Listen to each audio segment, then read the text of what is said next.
Hey there. This week I just wanted to decorate something, have a little fun with some paint or some pens or anything like that. And I looked around and I saw these really plain clothespins. Do you have clothespins like that at your house?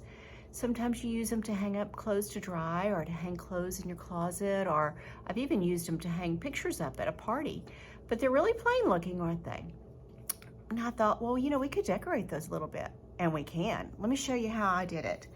You remember you got to ask permission, right? Because we're going to use paint. And I've covered my table, and I've got my crown of creativity on to help me think of some fun things to do. I've got some water. It's in this little Bryce cup. And I've got some paint brushes and some paint. And I've got some permanent markers. These are Sharpie brand. So what I'm going to do is I'm going to take another little rice bowl and I'm going to put some paint in it. That seems easy enough. I'm not going to put that one in it because it's not open. How about this one? This one's red. So I'm going to put a drop of red in there. I think I need a lighter color than red. So you know what? I'll add some white. What happens when you mix red and white? Well, when you put white in any color, it makes it a lighter shade, right? This is where the water comes in. I'm going to take just a little bit of water on my brush and I'm going to mix it up, and it's going to become light red, so it's not so dark. Can you see that? What's another word for light red? Is it pink? Yep. That one's not quite light enough, so I'm going to add another drop of white.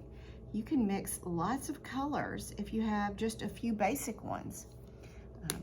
I don't have a lot of paints. I just have a few colors and I mix them up.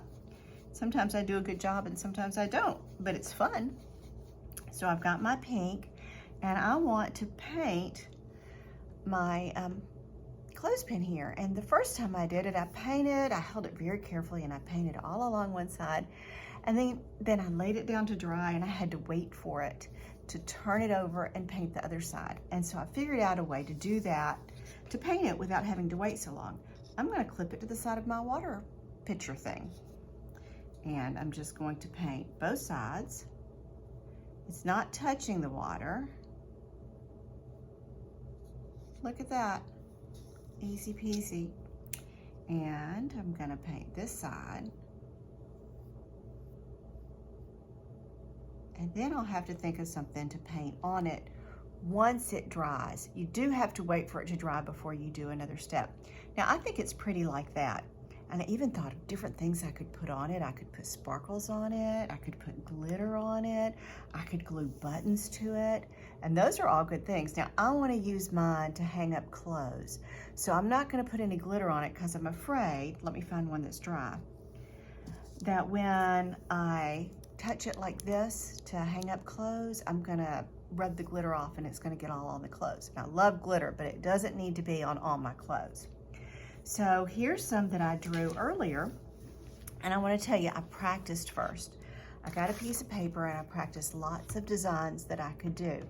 But you see what happened? I painted some really pretty flowers right there, but this was a lot smaller than that practice, but you still need to practice because it'll help you figure out how to do it to fit. I'll show you the one I did that looked like that. Let's see. Well, that one looks like that picture. And that dog, that was way too big. But look, I managed to get him on a little bitty clothespin. This was a really dark color, and I learned that if you do really dark colors like blue and dark green, it's hard to find something to paint on them that you can see. This one was so dark, I just decided to use white.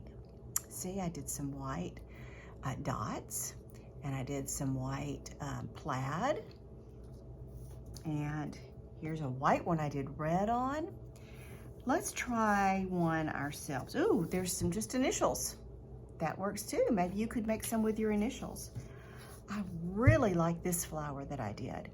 Now there's two ways that you can put a design on top of your clothespin.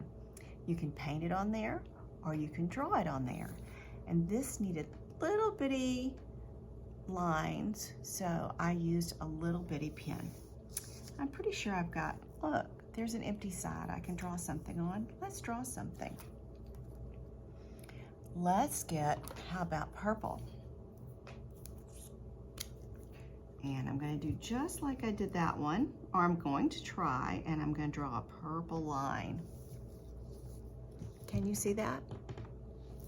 Now I'm going to draw some little bitty lines that come off of it. Oops, you can't see that, can you? Can you see how I'm doing that? And I'm going to do it all the way down. It kind of looks like a feather. Maybe it's some type of feather flower. You know, I'm not a great artist or anything, so I just try to make it look happy. How's that? And let's see, underneath the purple, I think I need some green leaves. So I have a green. Ooh, maybe that's a better green. And I'm going to draw another line down from the first line. And then I'm going to draw some little, can you see the little green leaf? I'm just going to color it in and draw some more just like that. It won't take long at all. I think the thing that takes the longest is waiting for the paint to dry, or maybe setting up the whole project.